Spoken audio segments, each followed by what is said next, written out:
Lin এবার তাকে নিয়ে আজেবাজে কথা বলতে শুরু করে। কিনেও তাই গিয়ে তাকে স্ল্যাপ মেরে দেয়। সঙ্গে এটা বলে, আমি তোমায় একটু সম্মান দিচ্ছিলাম, বাট ফিউচারে তুমি হয়তো ওইটাও ডিজার্ভ করবা না।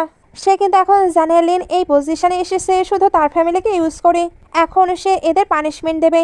ইয়ান আবারও বলছিল, ব্রাদার আমি শুধু তোমায় চিনি তাই আমায় সেভ করে নাও, আমার হার্টে তো পেইন হচ্ছে। লিনের তো তার জন্য সফট কর্নার আছে। এই কারণে লিন কিনুয়ের ফ্যামিলি থেকে যা কিছু নিয়েছিল সবকিছুই ফেরত দেয়। কিনিউ এটাতে স্যাটিসফাইড হয়নি। এই কারণে এদের মারতে মারতে বের করে দেয়। শিনশিন এবার তার মাম্মা ড্যাডিকে টাইম স্পেন্ড করার জন্য 5 দিন টাইম দেয়, বাট এরা বলে নো। শিনশিন বলে তাহলে 4 দিন, এরা এখনো নো বলছিল। শিনশিন লাস্টলি 3 দিন বলে। এদিকে লিন বাসায় চলে এসেছে। আন্টি এবার লিন ফ্যামিলির সবকিছু দেওয়ার জন্য তো কষ্ট পাচ্ছিল, আর এটাও বলছিল ইয়ানি সবকিছুর জন্য রেসপন্সিবল, তাই তাকে জেলে দেওয়া উচিত ছিল।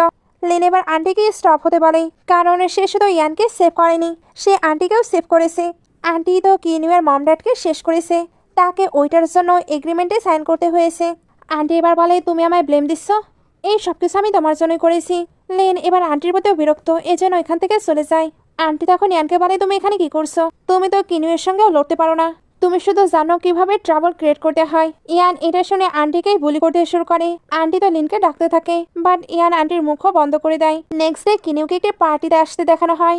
এখন সে অনেক বেশি হ্যাপি ছিল, কারণ সবকিছু তো তার কন্ট্রোলে চলে এসেছে। বাট সবাই তাকে নিয়ে গসিপ করছিল, কারণ কিনিউ নাকি বিলিয়নার হয়েছে শুধুমাত্র লিনকে ইউজ করে। কিনিউয়ের এগুলো শুনে খারাপ লাগে। ডিংশন এবার তার কাছে আসে। কিনিউ তখন আবারও তার সঙ্গে পরিচিত হয়। এখন সে তো একটি কোম্পানির প্রেসিডেন্ট। তারপর দুজন খুনসুটি করতে থাকে, বাট বাকি সবাই তাদের নিয়ে গসিপ করছিল।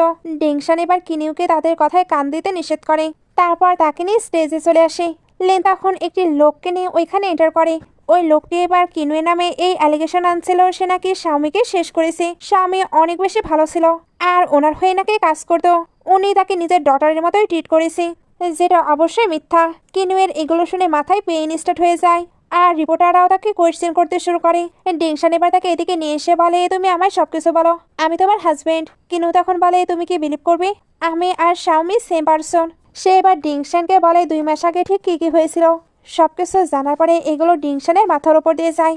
লিন এবার কিনিউকে বলে, কিনিউ জানি তুমি আমায় ব্লেম দিচ্ছ, বাট তুমি আন্টিকে ছেড়ে দাও, আর আমি ইয়ানকে অ্যাব্রোডে পাঠিয়ে দেবো, আমরা দুজন তখন হ্যাপিলি থাকতে পারবো। কিনিউ এটা শুনে হেসে তাকে অ্যান্সার দিতে থাকে, কারণ সে তো লিনের কাছে কখনোই ব্যাক করবে না।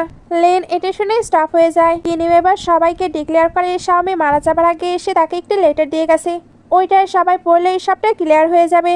ডিংশন তাকে আটকাচ্ছিল। কিনিউ তখন ডিংশনকে তার উপরে বিলিভ রাখতে বলে। এরপর সে একটি লেটার এনে দেখায়, দেখে মনে হচ্ছিল এটা এখনই লেখা, বাট লেখাটা যেহেতু শাওমির মতো ছিল তাই সবাই ওইটা বিলিভ করে নেয়।